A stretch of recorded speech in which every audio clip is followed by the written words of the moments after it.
a quick refresher, if this is your first time to see us or this channel or even just this series, we've been exploring Babylon, and we're going to be going systematically past, present, and future. So tonight we're actually starting to morph out of the past, and we're going to be looking at some ideas that actually apply to both the present and the future, as well as the past. But we've been building a foundation of context from the scriptures, from historical evidence and record, from what other cultures believed and how they viewed the kingdom of Babylon, and how after the tower fell, those ways were pervasively still spreading out through the entire world.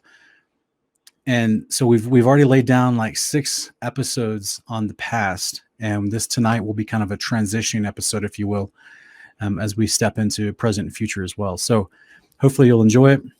This has been a lot of fun to research and put. I mean, I've researched this for like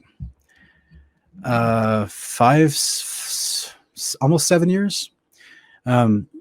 Specifically this type of information for almost 7 years, but like hardcore as far as trying to make, the whole Bible, be a one coherent, fluid story and help people understand how it is if you keep everything in context, probably for a good 5 years. So it's been, but as far as like compiling, the slides and creating this and figuring out which information I'm putting in here, there's more than I can even put in here, guys. This thing would be like a 50-part series. I'm trying to, I'm trying to keep it concise. There's more than than I've been able to put in here. But with that said, hopefully it's been a fun ride for you guys, because it's been so much fun actually compiling this information and trying to make it presentable so that everyone would enjoy it. So we're looking at Babylon. Here's what historian he was actually a Pharisee in the 2nd century AD. He was a historian. His name is Flavius Josephus. And here's what he thought. Here's his perspective from his time period in the 2nd century AD and what he spoke of Babylon. Now the sons of Noah were 3, Shem, Japheth, and Ham, born 100 years before the deluge. These first of all descended from the mountains into the plains and fixed their habitation there, and persuaded others who were greatly afraid of the lower grounds on account of the flood, and so were very loath to come down from higher places to venture to follow their examples. Now the plain in which they first dwelt was called Shinar. God also commanded them to send colonies abroad for the thorough peopling of the earth, that they may not raise seditions amongst themselves, but might cultivate a great part of the earth and enjoy its fruits after a plentiful manner. But they were so ill instructed that they did not obey God, for which reason they fell into calamities and were made sensible by experience of what sin they had been guilty. For when they flourished with a numerous youth, God admonished them again to send out colonies. But they, imagining the prosperity they enjoyed was not derived from the favor of God, but supposing that their own power was the proper cause of the plentiful condition they were in, they did not obey him. Nay, they added to this their disobedience to the divine will, the suspicion that they were therefore ordered to send out separate colonies, that being divided asunder, they might more easily be oppressed. He goes on to say, now it was Nimrod who excited them to such an affront and contempt of God. He was the grandson of Ham, the son of Noah, a bold man and of great strength of hand. He persuaded them not to ascribe to God, as if it was through his means they were happy, but to believe that it was their own courage which procured that happiness. He also gradually changed the government into tyranny, seeing no other way of turning men from the fear of God, but to bring them into a constant dependence on his power. Guys, if that is not communism, I don't know what is. This is why all communist nations hate God. This is the birth of communism. We actually did a show on this like 2 months ago, so go check that out. This is literally the government of Babylon was communism, and this is where it started with Nimrod's idea of how to control the people. Nimrod also said he would be revenged on God if he should have a mind to drown the world again, for that he would build a tower too high for the waters to be able to reach, and that he would avenge himself on God for destroying their forefathers. That was Antiquity of the Jews, chapter 4, chapters 1 and 2. And then in chapter 3, he says, now the multitude were very ready to follow the determination of Nimrod, and to esteem it a piece of cowardice to submit to God. They built a tower, neither sparing any pains, nor being in any degree negligent about the work. And by reason of the multitude of hands employed it grew very high, sooner than anyone could expect. But the thickness of it was so great, and it was so strongly built, that thereby its great height seemed, upon the view, to be less than it really was. It was built of burnt brick, cemented together with mortar made of bitumen, that it might not be liable to admit water. When God saw that they acted so madly, he did not resolve to destroy them utterly, since they were not grown wiser by the destruction of the former sinners, but he caused a tumult among them by producing in them diverse languages. The rest of chapter 3 says, and causing that, through the multitude of those languages, they should not be able to understand one another. The place wherein they built the tower is now called Babylon, because of the confusion of that language, which they readily understood before. For the Hebrews mean by the word Babel confusion. The Sibyl also makes mention of this tower and of the confusion of the language when she says this, when all men were of one language, some of them built a high tower, as if they would thereby ascend up to heaven. But the gods sent storms of wind and overthrew the tower, and gave everyone his peculiar language. And for this reason, it was that city was called Babylon. But as to the plan of Shinar in the country of Babylonia, Hostasius mentions it when he says, such of the priests as were saved took the sacred vessels of Jupiter in Ialius and came to Shinar of Babylonia. Now, and also in chapter 6, he goes on and he says, Canaan, the fourth son of Ham, he inhabited the country now called Judea, and called it from his own name Canaan. The children of these were these, Sabus, who founded the Sabians, Evelus, who founded the Evelians, who were called the Gatuli, and Sabatis founded the Sabatins. They are now called by the Greeks the Astaborans. Sabactus settled the Sabactans, and Ragmus the Ragmians, and he had two sons, one of whom, Judadias, settled the Judeans, a nation of the western Ethiopians. And he left them his name, as did Sabas to the Sabians. But Nimrod, the son of Cush, he stayed and tyrannized at Babylon, as we have already informed you. So this is this moment, guys, where the people had been told by Noah to spread out upon the earth. They've been told that they needed to go and they needed to repopulate this now, rebuild this regrowing earth right after the flood.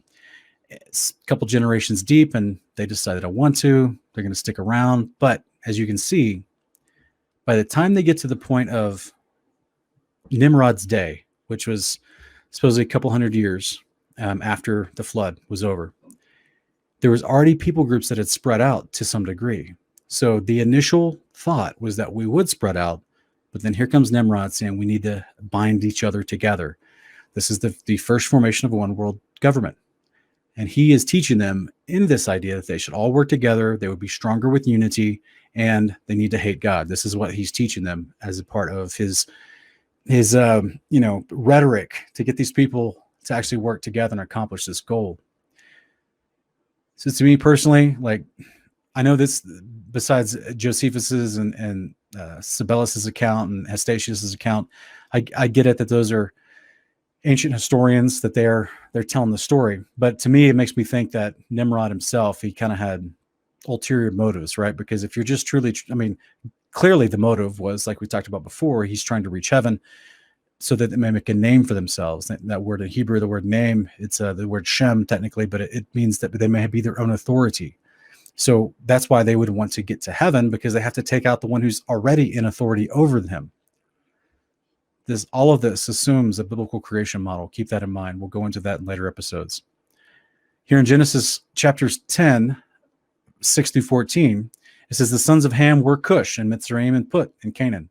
The sons of Cush were Seba and Havilah and Sabta and Rama and Sabtika, and the sons of Rama were Sheba and Dedan.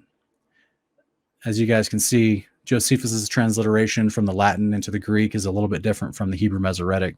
All the same kids, though. Now Cush became the father of Nimrod. He became a mighty one on the earth. He was a mighty hunter before the Lord. Therefore it is said, like Nimrod, a mighty hunter before the Lord. The beginning of his kingdom was Babel and Erech and Akkad and Kala and the land of Shinar. From that land he went forth into Assyria and built Nineveh and Rehoboth-ur and Kala and Rezin between Nineveh and Kala. That is the great city.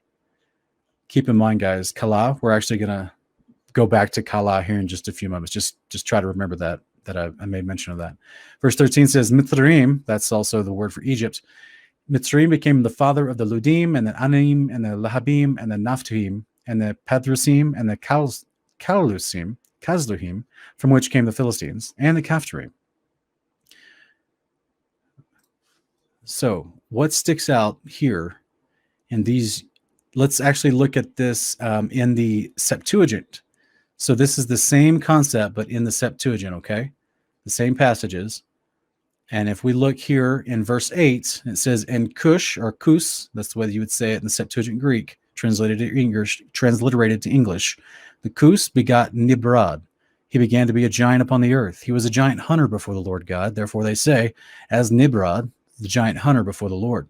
And the beginning of his kingdom was Babylon and Uruk and Akkad and Kalan and this land of Shinar or Sinar. So you guys, you see, this is the same actually passage. It's just from the Greek Septuagint. And I don't know if anyone noticed this or not, but if you look down at the very last word, it's the GabTV, which I think is interesting because this is where the giants came from Kaftor, from the island of Kaftor. And this particular transliteration from the Greek calls it the GabTV. And if you guys might remember 1 Samuel 17, this is Goliath was from the tribe of Gath.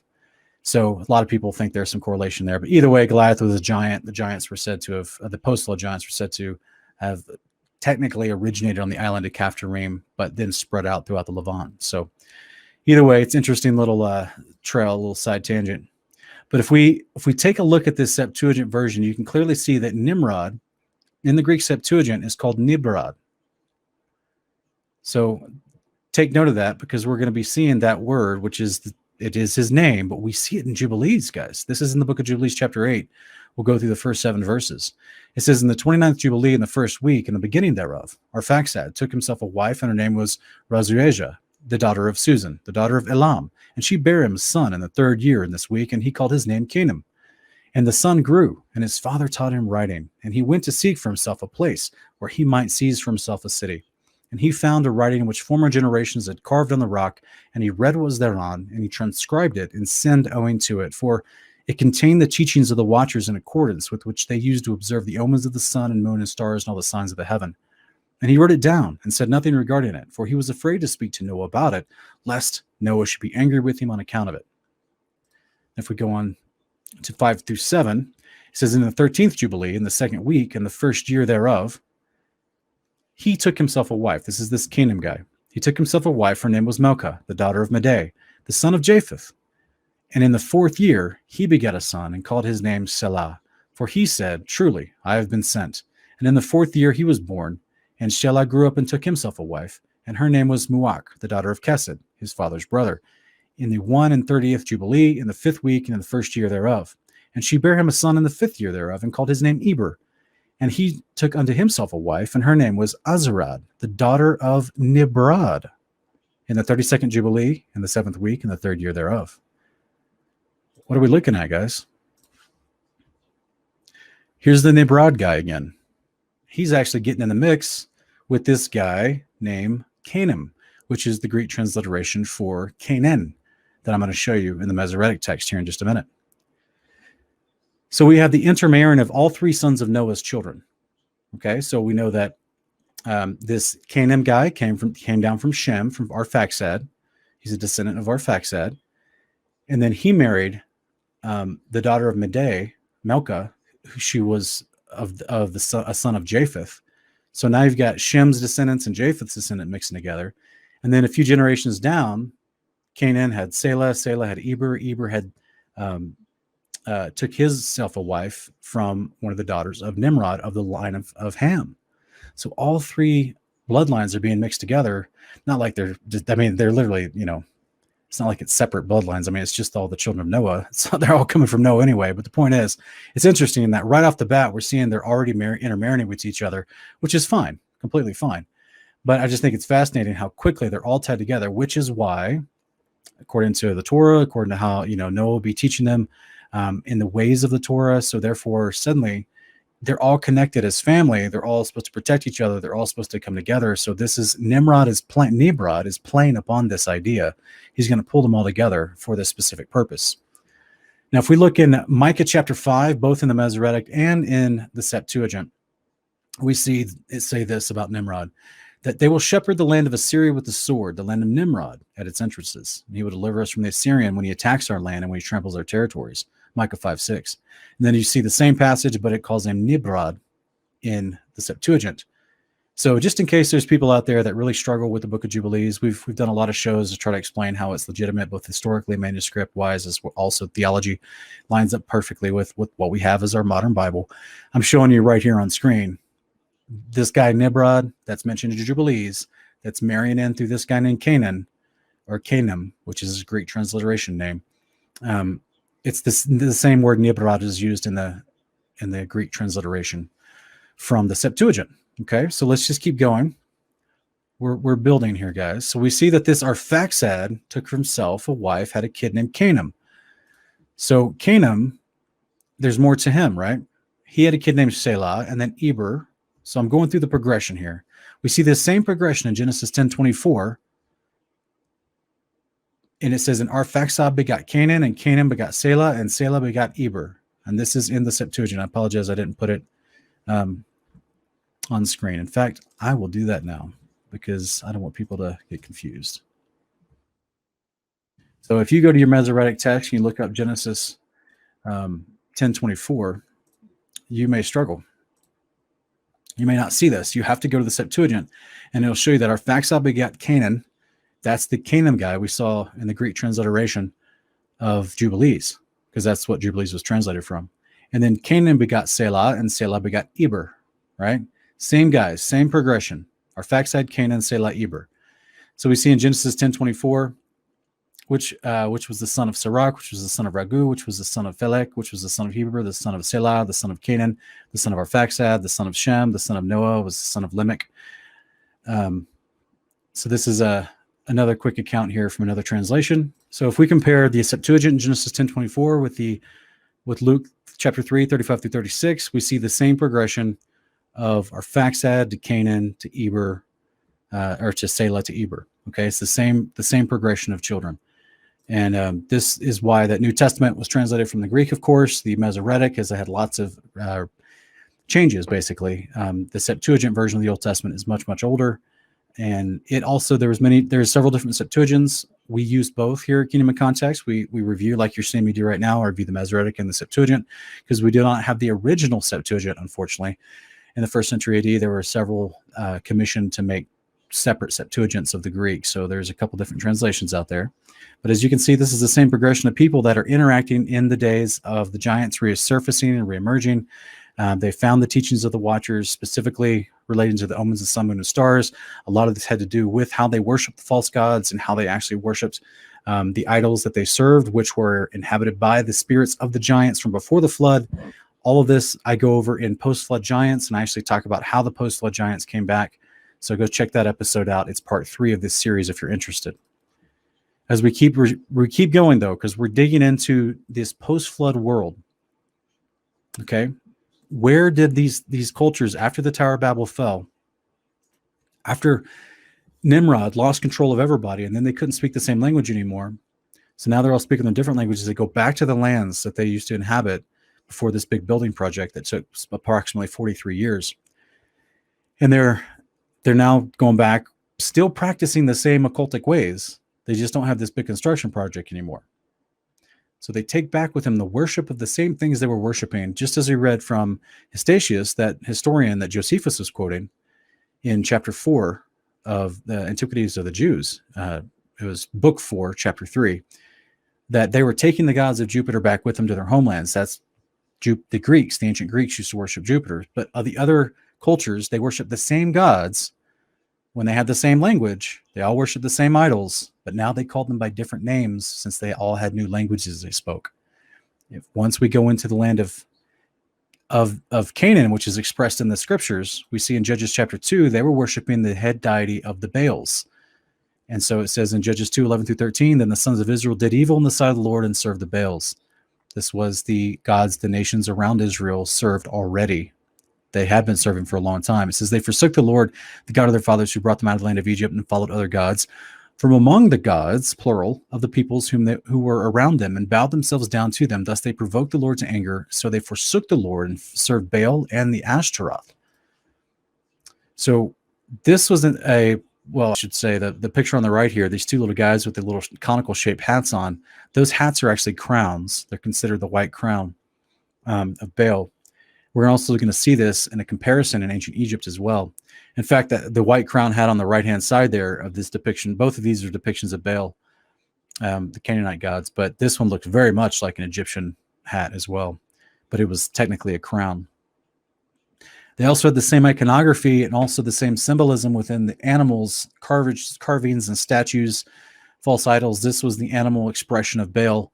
He's got the sun disk above his head. He's got the serpent coming out of the sun disk.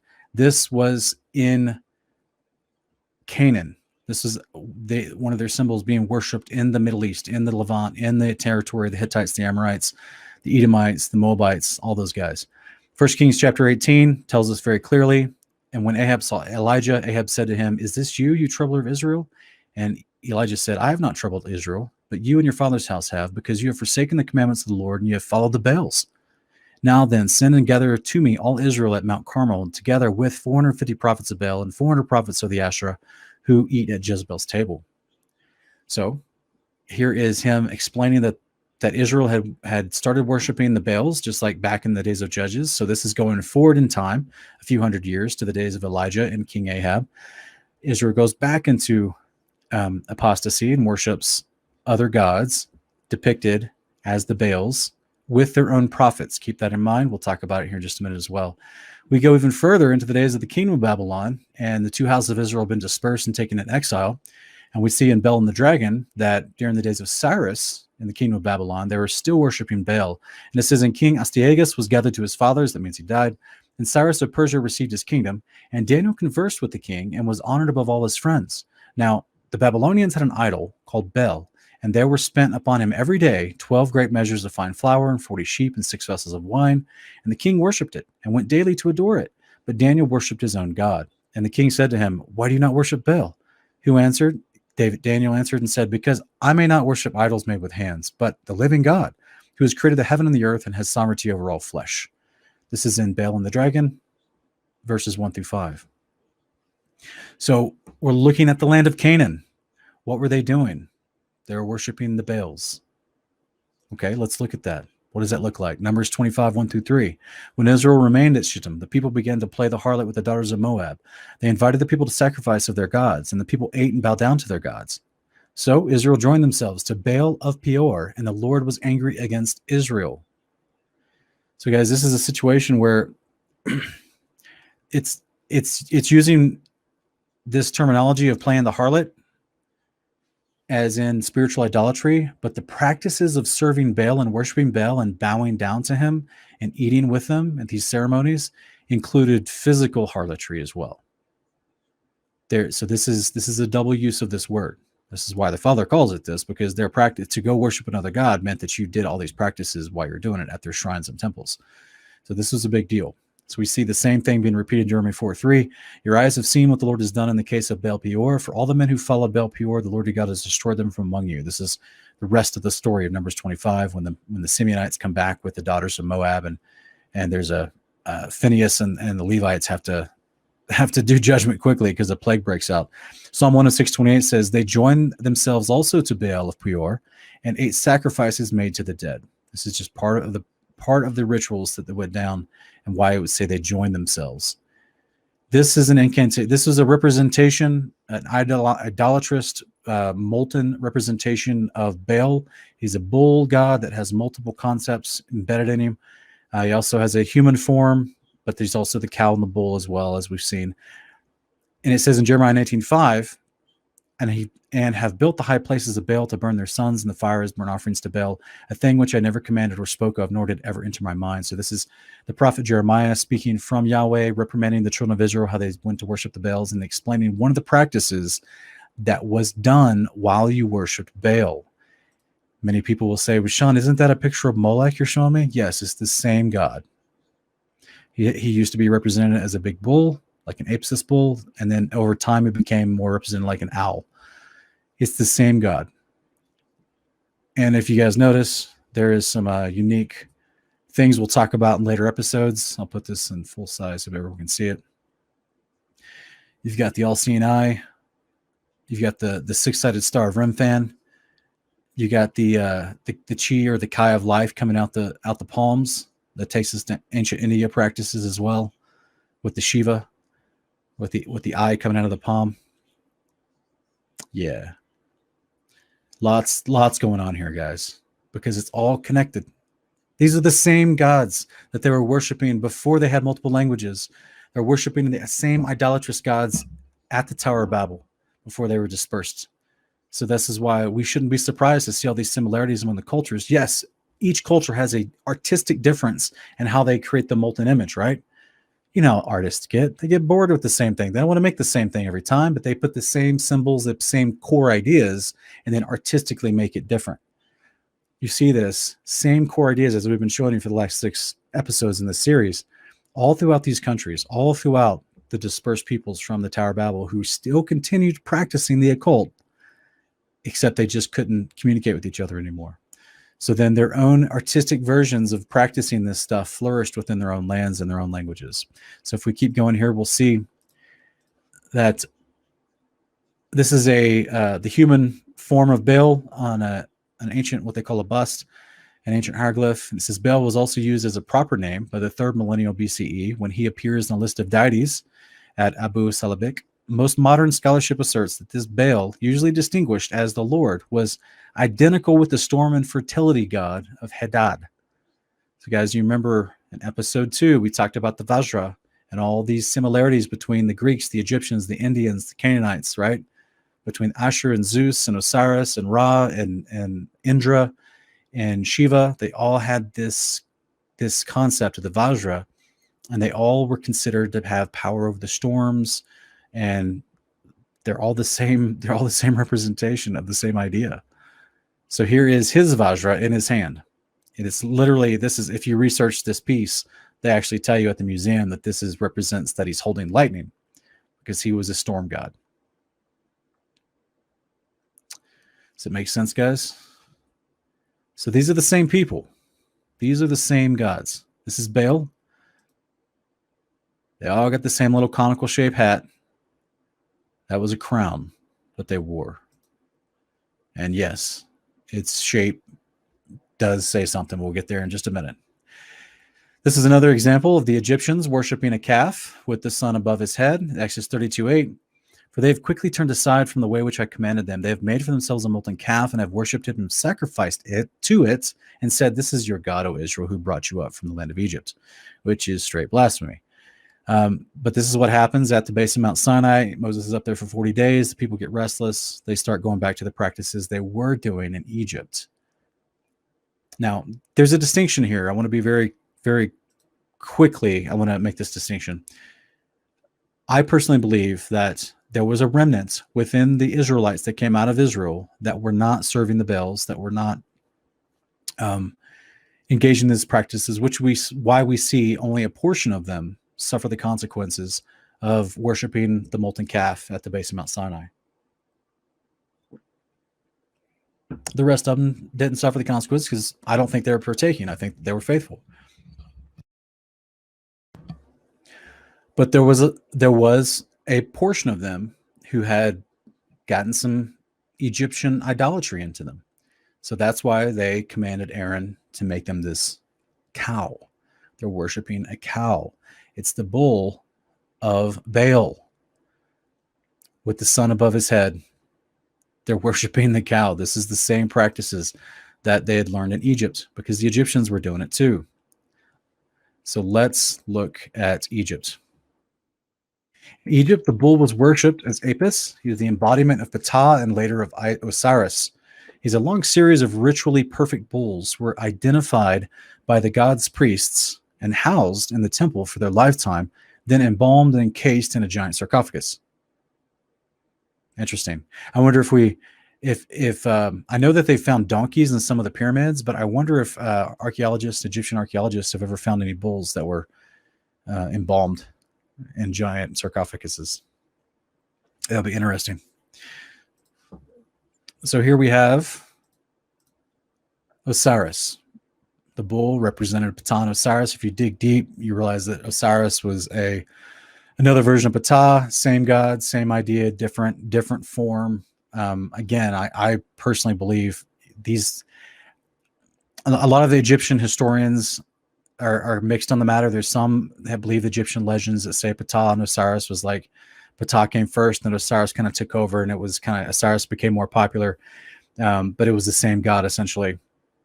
I personally think it was the same god. Some Egyptologists would disagree because they think that Ptah was over something different, but Osiris was over everything. He was the king of the gods, besides Ra. He was over all the gods anyway.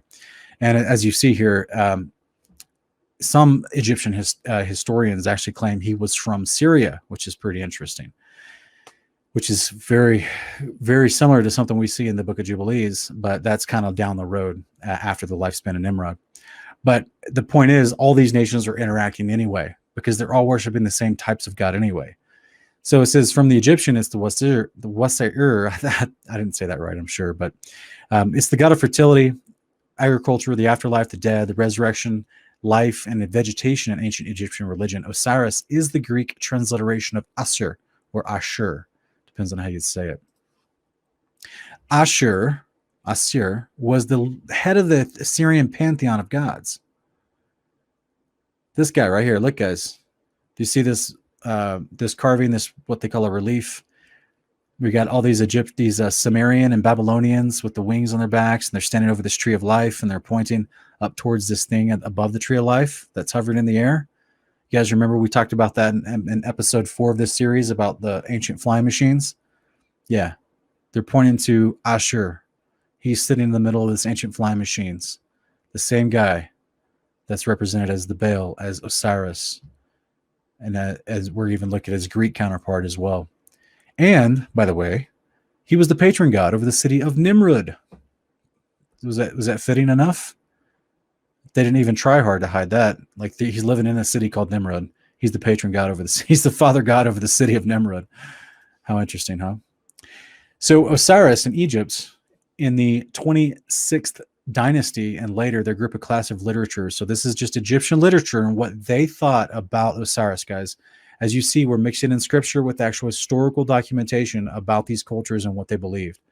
So from the text of the Papyrus of Ani in place 2 and also multiple other places, talks about the underworld, which brings up Osiris, the god of the resurrection, represented by such works as the Book of Respirations, Lamentations of Isis and Nephthys, and the festival songs of Isis and Nephthys, the litanies of Seeker, and the like. These were hymns and prayers of which are addressed to Osiris, rather as the god of the dead and the type of resurrection than as the successor of the great cosmic god Timun Ra. He is called the soul that lives again. Osiris is called the soul that lives again, the being who becomes a child again, the firstborn son of unformed matter, the Lord of multiple aspects of forms, and the Lord of time and bestower of years, the Lord of life for all eternity. Now, this is obviously their praise and one of their songs to him. This is what they thought about him. We don't believe that. We know there's only one Father Almighty and his son, Yeshua of Nazareth. So the point is, this is what they believed about him. So did you guys know that Osiris was a transliterated Latin Greek transliteration of the word Ashur? It truly comes from Greece originally. So again, I'm trying to show you how it's all connected. So let's go look at Greece. Apollyon. This is a unique character. He was one of the Olympian gods of music, prophecy, oracles, healing, and the aversion of harm. He was also the god protector of youths and the patron god of poets. Apollyon, sometimes called Apollo, depends on the modern transliteration, or also Apollyon in the Latin, was one of the most popular gods in ancient Greece with innumerable shrines and sanctuaries. The most important of these was the great oracle at Delphi, or Delphi, as many people recognize Delphi, which not only prophesied the future, but also made rulings on matters of religion. Keep in mind those things. We'll go back to some of that ideas as we tie it all together. Also, an Aegeus, the pointed pillar by the courtyard doors. All right, this is, by the way, guys, this is actually a quote from ancient Greek literature about Apollyon, or Apollyon.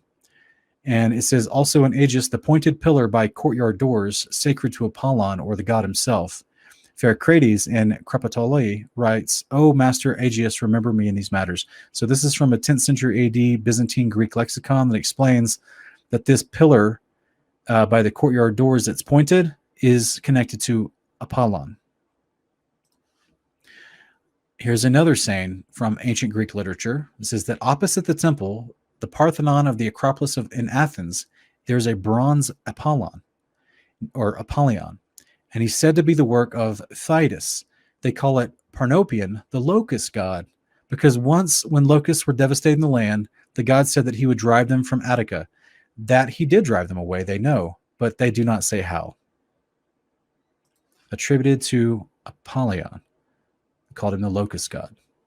As you go down from the marketplace at Megara, you see on the right side of the street called Straight a sanctuary of Apollo, Prostatarios, which means protecting. You must turn a little aside from the road to discover it. It is a noteworthy Apollyon, Artemis also, and Leto and other statues made by Praxiteles. In the old gymnasium near the gate, called the Gate of the Nymphae, is a stone of the shape of a small pyramid. This they named Apollo Karanos, and here there is a sanctuary of the Elethethiae. Guys, this is a pyramid to Apollyon in Greece. Did you guys know that there were pyramids in Greece? This one's called the Pyramid of Hellenikon. There's not many. Many of them are torn down, like this one's half broken. But there were pyramids to Apollyon in Greece. Also, conical, large, cone-shaped statues. We refer to those as obelisks. Apollyon by name, also they called him Phobos. I believe that's actually what they call one of the moons of Mars, right? In Greco-Roman mythology, is a deity of manifold function and meaning. One of the most widely revered and influential of all the ancient Greek and Roman gods, though his original nature is obscure from the time of Homer onward, he was the god of divine distance. Think about this for a minute, guys, what we're about to read. He was the god of divine distance, who sent or threatened from afar. He sent or threatened from afar. He was of divine distance, meaning he wasn't around the people for the most part, but he sent other people to do his bidding. That'll make sense later. The God who made men aware of their own guilt and purified them of it, who presided over religious law and the constitution of cities. I'm highlighting this on purpose, and who also communicated with mortals through prophets and oracles his knowledge of the future and the will of his father Zeus. What do we read about Baal in 1 Kings 18? He had prophets, 400 of them, 450 of them. Baal always had prophets, just like the cult of Osiris did, just like the cult of Apollyon did. Baal had these prophets that we talked about. That had the same representation of the crown that they wore. He's the storm god, just like all these other guys, just like Apollyon was, who also had his own flying machine, just like Ashur, just like Apollyon, just like Osiris and Ra.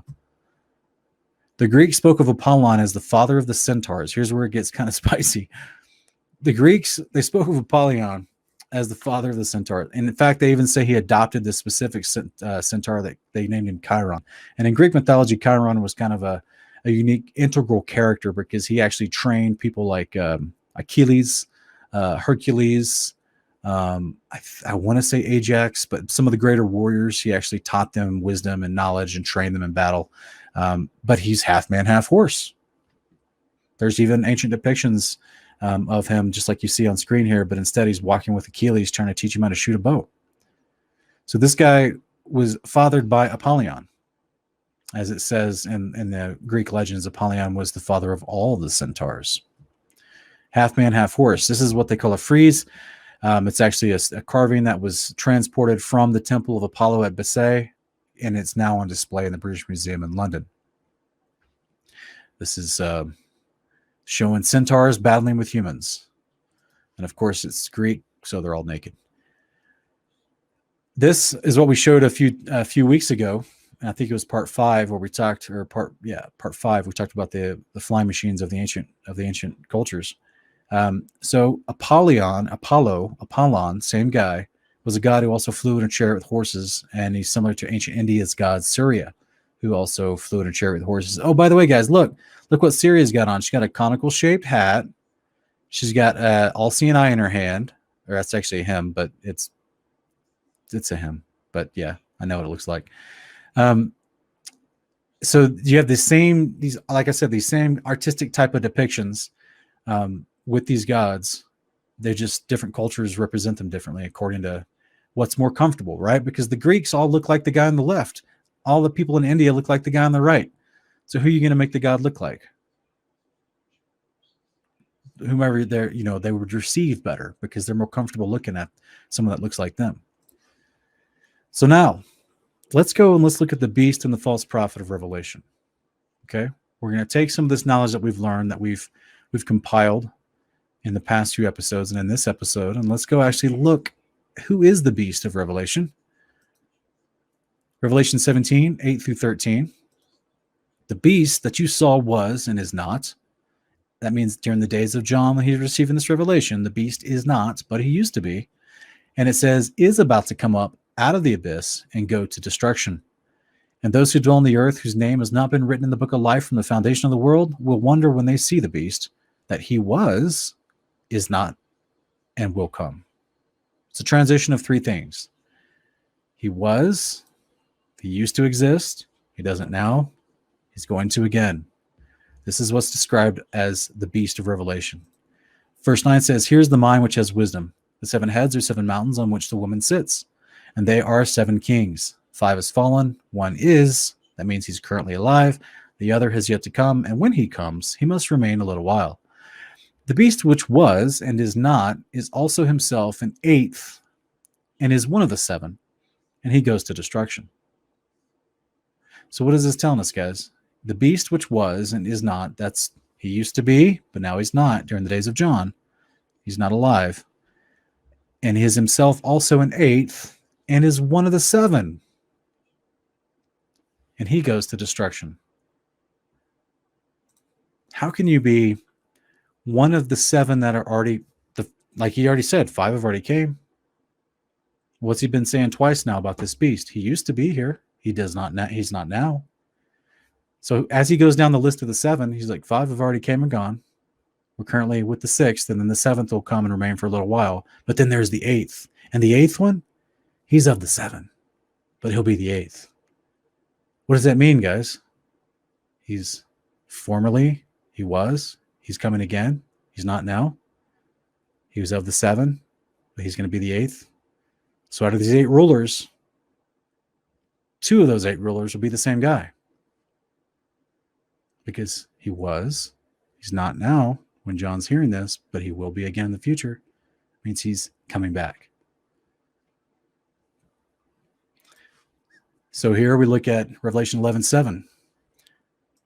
When they had finished their testimony, the beast that comes up out of the beast, the beast that comes up out of the abyss will make war with them and overcome them and kill them. This is talking about the two prophets, the 2 witnesses. They're prophesying for 1,260 days, 3.5 years. And only once they finish their testimony, only then the beast can kill them. And it tells us who kills them and where he came from. He came up out of the abyss. He's the only one that can take them out after they finish their testimony. Which is why I've said multiple times on this channel that I believe that the 2 witnesses are here to counter the 42-month reign of terror from the beast. He is the, where sin increases, grace increases all the more, right? They're the grace the Father sent with the power to counter and not be killed until the time of their testimony is over at the end of 42 months. Let's look at Revelation 9, 1 through 5. The 5th angel sounded. I saw a star from heaven which had fallen to the earth. The key of the bottomless pit was given to him. He opened the bottomless pit. Smoke went up out of the pit like the smoke of a great furnace. The sun and the air were darkened by the smoke of the pit. Then out of the smoke came locusts upon the earth. Power was given to them, as the scorpions of the earth have power. They were told not to hurt the grass of the earth, nor any green thing, nor any tree, but only the men who did not have the seal of God on their foreheads. They were not permitted to kill anyone, but to torment for 5 months. Their torment was like the torment of a scorpion when it stings a man. So as you guys see, let's look at this actual word here that's used for the bottomless pit. And it is the word abyssos, or abuso in the Greek. And it does mean boundless and bottomless. It's also called the abyss. An unfathomable depth, and especially in Jewish conception, it was the home of the dead and of evil spirits. This is Strong's Concordance, the definition of the pit in Revelation 9:1. Calls it the abyss. Where did the beast come from in Revelation 11:7? Out of the abyss. Where did he come from in Revelation 17:8? The beast whom you saw who came up out of the abyss. Is the beast here? No. Has anything come up out of the abyss and tormented mankind for 5 months with these locust things? No. He only gets 42 months when he shows up, guys. Let's keep going real quick. This is the word, the abysso, or the abyss, as translated in Revelation 9:2. It is the word that many English translations use as the pit. So now let's look in Revelation 9:7-11 and finish the passage. And in those days, many will seek death and will not find it. They will long to die, and death flees from them. The appearance of the locusts. So now it's describing all these locusts that came up out of the pit with this other person. It says, they're like horses prepared for battle, and on their heads appeared to be crowns like gold, and their faces were like the faces of men. They had hair like the hair of women, and their teeth were like the teeth of lions. They had breastplates like breastplates of iron, and the sound of their wings was like the sound of chariots of many horses rushing to battle. So they have wings, they have breastplates of iron, they have hair like women, teeth like a lion, face like a man. They're crowned with gold. They're like a horse prepared for battle, but they're referred to as locusts. Guys, you guys remember we talked about last week in episode 6, we discussed all the chimeras that were in the ancient world, many of them which had half man, half scorpion. So this is what it says in verse 10. They had tails like scorpions and stings, and in their tails there's the power to hurt men for 5 months. What did we just talk about tonight? This Apollyon character was the father over all the centaurs. Verse 11, it says, they have a king over them, the angel of the abyss. His name in Hebrew is Abaddon. And in the Greek, he has the name Apollyon. Guys, it literally is telling you who the Antichrist is. And if we understood history, Revelation 17, what is it? Verse 10 and 11 makes more sense. That he's of the 7 who are already here, of these specific rulers that are being mentioned, 8 in total. 5 have already came. The 6th is right now. The 7th will remain for a short time when he does show up in the future. And then the 8th comes. And this 8th one, he's of the 7. But he's coming back as the final one, the 8th one. So, and then it names him Apollyon. It tells you who it is.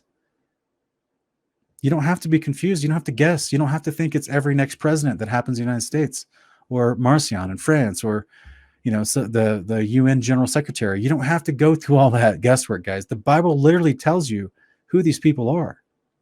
Revelation explains itself. We just have to keep it in context. I want to go over this real quick. A lot of people get really confused by this because it uses the word Greek translating to English. It uses the word angel in this passage, guys. The word angel in Greek is the word angelos or egalon. Guys, it's a word that can be used both for men and for angels. Yes, it's generally a messenger. That's what its literal word means.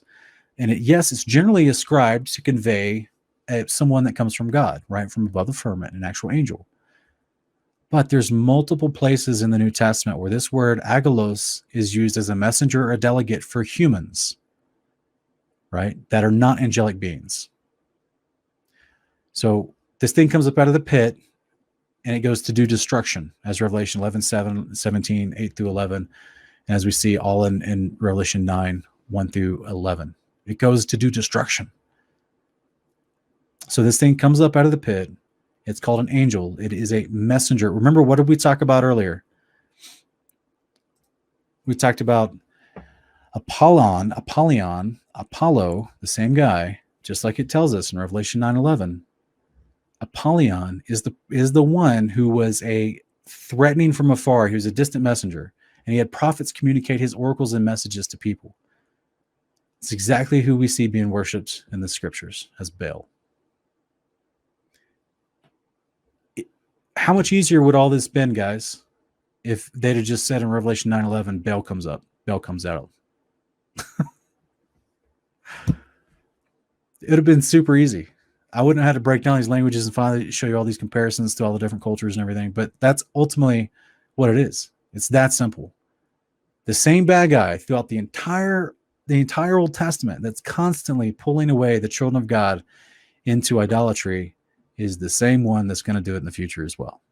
It's the same pantheon of false gods. And this guy, specifically Osiris,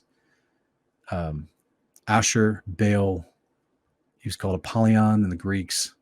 Specifically, this dude is like the same character in different forms. He's everywhere. He's being worshipped in the same way with the same symbols. He has the same quote unquote powers. By the way, did you guys realize that Osiris is called the king of the underworld? The god of the dead? Remember how we read that? He's considered Lord of Lords of the underworld. This is where the pit, like we said, the pit that's opened up, the abuso, the place of evil spirits, and the king over them comes out with these locust kind of characters that we see all throughout ancient history, all these chimeras. History repeats itself, guys. It's all there. We just have, most people, when they've read this passage in church growing up, they did not have a historical companion information to go with it. So then tons of speculation is made every time a new president is elected. So let's look at a quick example here of this particular word agolos in the Greek. And we're actually look at a New Testament usage of it in the book of Luke, Luke 9:52, where it actually is speaking about a human. It's not talking about just an angel from God. And it says, he, Yeshua, sent messengers, that's the word agolos used in the Greek there, on ahead of him, and they went and entered a village of the Samaritans to make arrangements for him. It's just to give you a quick example of why it can speak like this, but it's not talking about an actual angel from heaven. This is why I would say this particular word is also in Revelation chapter 12, verse 7 through 10, is not talking about specific angels with fighting alongside the dragon, because it's that word. You have to look at the context. It even tells you that in the lexicon, that this word can be used for celestial beings or for men. You just have to understand the context. So nowhere in scripture does it, that I've ever seen, that I can find, does it show us specifically that a whole bunch of other angels rebelled with Satan, or the other 200 in the days of Enoch. It was only 200 plus Azazel in the days of Enoch. The other 200 were taken care of. They're locked away in Tartarus. They're not getting out till the day of judgment. Azazel's the only one left out. He got control over all the unclean spirits, the spirits of the dead that we read about and in the definition of the abyss. So yeah, anyway, I'll go into that as we go into further into this series of Babylon, and we actually look at Satan and how he interacts in this. Revelation 17, 8 through 13, the rest of it, it says, and then 10 horns which you saw are 10 kings, which have not received a kingdom, but they receive authority as kings with the beast for 1 hour. They have one purpose, and they give their power and authority to the beast. They give their power and their purpose to this specific guy. Why? They know him. They know him. What does it say? Look up here above in verse 8, at the end of verse 8. The world will wonder when they see the beast that he was and is not and will come. They will wonder. The people will wonder when they see him. They'll be amazed because they know that the leaders of the earth have been worshiping him this whole time anyway. They talk about the Osiris who's destined to resurrect and come back. He's considered the phoenix. They pray to him at Masonic lodges, at the higher ups anyway. Like, they know who this guy is. He is the leader of the occult. He is ancient Baal. And just as he was God of gods and over all the kingdoms once, he will be again before the return of Yeshua. This is what's prophesied to us in this book. This is why it says even the kings of the earth, these 10 kings, they give their authority to this beast. Why? Why do they do that? Well, let's look. Revelation 13, 11 through 14. Then I saw another beast coming up out of the earth, and he had 2 horns like a lamb and spoke as a dragon. Well, actually, I'll tell you what. Before I go to the why, I wanted to hit this real quick just to give you further well-rounded idea of what we're going to be looking at. This is actually the false prophet description in Revelation 13, 11 through 14. And he had 2 horns like a lamb, and he spoke as a dragon. He exercises all the authority of the first beast in his presence. So this guy is in less authority to the actual beast that came up out of the abyss. He makes the earth and those who dwell in it worship the first beast, whose fatal wound was healed. Guys, what does a prophet do for his God? He points people to his God. Just like the prophets of Baal were trying to point people to Baal, This is the false prophet in Revelation pointing people to the first beast. He makes the earth and those who dwell in it worship the first beast whose fatal wound was healed. He performs great signs, so that he even makes fire come down out of heaven in the presence of the men of the earth. He deceives those who dwell on the earth because of the signs which it was given to him to perform in the presence of the beast, telling those who would dwell on the earth to make an image to the beast who had the wound of the sword and has come to life. And I put this on screen in red here to just point out, guys, he performs great signs so that even makes fire come down out of heaven to the earth in the presence of men. What do you guys remember? One second. Do you guys remember in the story of Mount Carmel with Elijah and the prophets of Baal, like we just referenced, 1 King 18? How did that story end? What was the wager that was happening in that story? Elijah bet the prophets of Baal who will set up an altar, and the first god, your God or my God, whoever's God first lights this altar and the sacrifice wins. Elijah says, you can go first. And they try all day to the point of pleading, crying, cutting themselves. And all the while, Elijah's over there just waiting. Then he tells them enough, pushes them out of the way. He steps up there, prays to the true God of heaven. Fire comes down, lights the altar sacrifice. I skipped a couple details, but you get the point.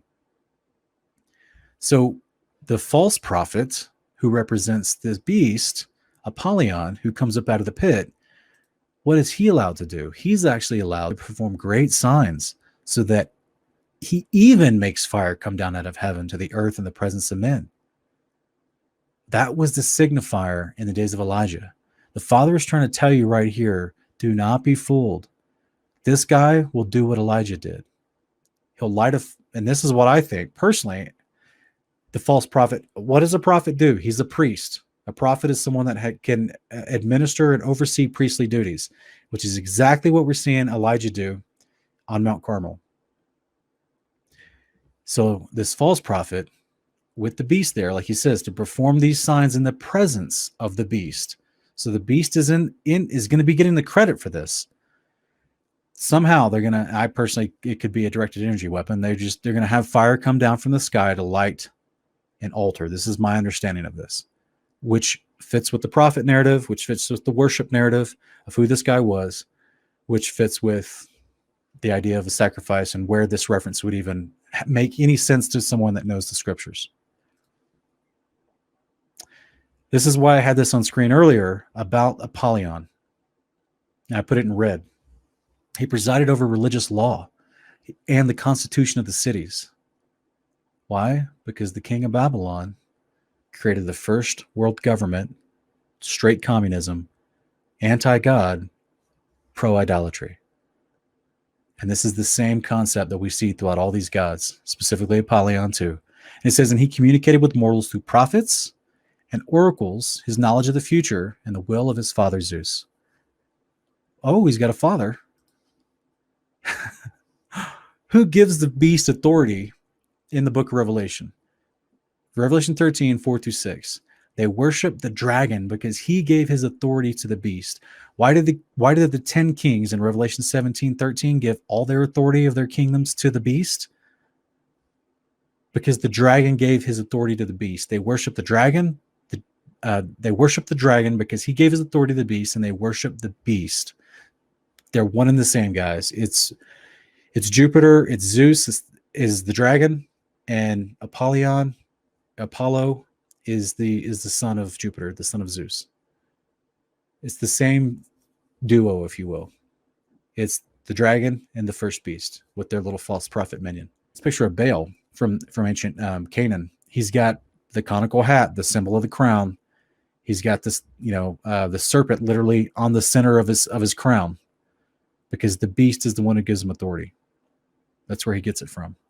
It says, and they're going to worship the beast, saying, who is like the beast? Who's able to wage war with him? There was given to him a mouth speaking arrogant words and blasphemies, and an authority to act for 42 months was given to him. He opened his mouth in blasphemies against God, to blaspheme his name and his tabernacle, that is, those who dwell in heaven. So there's a hierarchical progression here.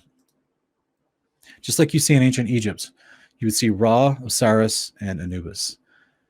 So these are all the same crew. It's the same bad guys this whole time, guys. It's the same crew. All deception. There's a serpent on his hat. And that's essentially all I had for this particular presentation. Just trying to walk you through. We're going to continue to go through Revelation as we unpack more of this in this series, and start to look at Satan as well. But for right now, hopefully that's a strong foundation of 7 different parts where you can look at the history of these component pieces that we see being played out before our eyes in the book of Revelation. And then as we get into the actual effects and moving pieces of the book of Revelation, we're going to talk about in our future episodes. But immediately, as of next week, we'll start digging into more of the present day Babylon and all the different ways that it's in our face all over the place.